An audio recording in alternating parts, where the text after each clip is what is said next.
Thank you. Yeah. This first time I've been here. Yeah. I used to listen to your tapes a long time ago. Yeah. With my husband. He has since passed away. Yeah.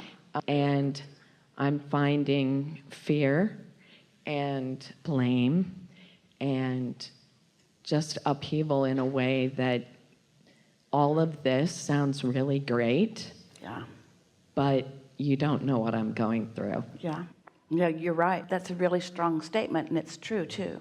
It's accurate, true, because your inner being is like us. And when you feel the way you're feeling, two things are important for you to know about that. You're right. We aren't resonating with that because we don't feel that way. But the second most important part is the reason you feel that way is because you are not feeling the way your inner being feels. In other words, what you're feeling feels like it's for all of these reasons, and they're valid and justified. We get it. But what you're feeling is the deprivation of yourself from yourself. Feel the circle of this. I don't feel like my inner being feels, and because I don't feel like my inner being feels, I feel like I feel. I feel like I feel because I don't feel like my inner being feels. This is the way somebody feels who's not in connection with their inner being. It feels like you can't get there from there, but you can. You don't always feel fear, do you? I guess it's more, yeah, it's fear, but it's also, I question every single thing. All right, so just give us one question at a time. We'll give you an answer. And some of your questions, the answers will satisfy you, and some of them won't. Try to be succinct, but I question everything. Big question? Financial. What's the question? Do I deserve money? Yes. Will I be able to stay in my house? Those are the kind of questions I have. Well, you see, this is what we want to help you to discover. Now, we're just asking you, and the conversations that have come before are perfect preparation for this, so this will be easier for you. So feel the difference between the wobbly question, will I be able to stay in my house, and the statement, I want to stay in my house. Can you feel a difference in those? Yeah. And if you say, will I be able to stay in my house? I hope I can stay in my house. Will I be able to stay in my house? I want to stay in my house. No momentum ever happens because you wobble, wobble, wobble, wobble, wobble. But if you say, I want to stay in my house. I want to stay in my house. I want to stay in my house. What happens is, before long, you become a vibrational match to your inner being who says, you're staying in your house, you're staying in your house, you're staying in your house, you're staying in your house, you're staying in your house. I want to stay in my house, you're staying in your house. I want to stay in my house, you're staying in your house. And then pretty soon you're saying, I'm staying in my house, I'm staying in my house. And you can't feel that sureness and that insecurity at the same time. And the thing that we really want to explain to you is, you see, it feels to you that you didn't have any choice about your husband making his transition, and you didn't, because you don't create his reality. So it feels to you like something really big and really bad that you didn't have a choice in has happened, and now that's why you're questioning everything. What do I have choices about? And we say, you have choices about whether you stay in your house or not. If you decide that you're going to stay in your house and you don't wobble with all of that insecurity, then you become a vibrational match to your inner being who knows that you can do whatever you're wanting to do.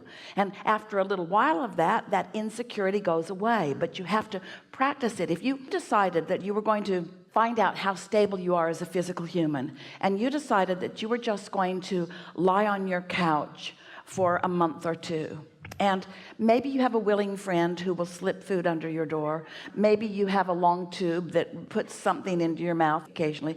But you, for the most part, just lie there on your couch. Just lie there and lie there and lie there and lie there. So you don't practice any of your muscles of balance or stability. You don't practice the upright position at all. The muscles of your body begin acclimating to all that's needed for them to lie on the couch, which isn't hardly very much, just a little bit of arm action to get the chips off the coffee table.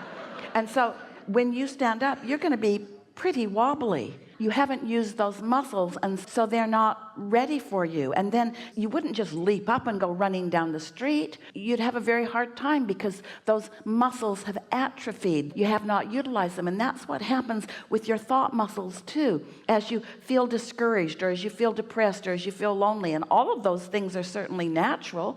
But if those are the vibrational muscles that you are practicing, then you find yourself feeling more and more insecure and less efficient. And the thing about the universe and its response to you is that it's attraction. And the vibrational muscles, the thought muscles that you are practicing, is the way the universe responds to you. So when you feel insecure, the universe responds by giving you more reasons to feel insecure. You meet up with others that feel insecure, and the support groups are not that supporting. They're supporting your insecurity, not your security. That would be a support group. We support you in all your problems. You got a problem, come to us, we'll amplify it. We'll help you defend it, you see. But when you realize that you would not lie on the couch, you might want to, but you would get up and you would move around. And don't you notice the way your body responds? Your body responds very quickly to the decisions that you make. Everything, the entire universe responds quickly to the decisions that you make. So you've just got to make a decision. Am I insecure or am I secure? Do I want to feel good or do I want to feel bad? Is life over for me, or have I got a whole bunch of wonderful life ahead of me?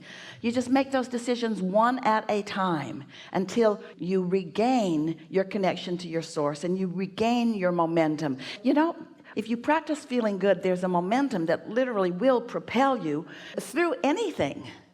That's the way momentum is, you see. It'll take you to places that you didn't even know you could go. But once you get that momentum going, off you go. Yes? So we know that was helpful. We know it made you feel better. So do you have another question? That was a good question. It really brought a good answer, didn't it? I find that... Now wait, think about what you're doing here.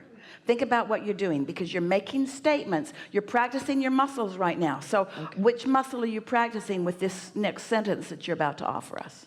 Well, are you arguing for your limitations? No, I want to live in the solution of whatever is going on. The uncertainty. Now, wait a minute. It makes me a little crazy, but I am trying to... I say yes to everything. I try not to stay in We appreciate you so much, but you're not even trying yet, and it's all right. Words don't really matter, and so we're not really asking you to choose words that you don't mean, but we are asking you to feel the point of attraction of the words that you are using. So when you use a word like uncertainty, flesh it out a little bit and make it a nicer word to you.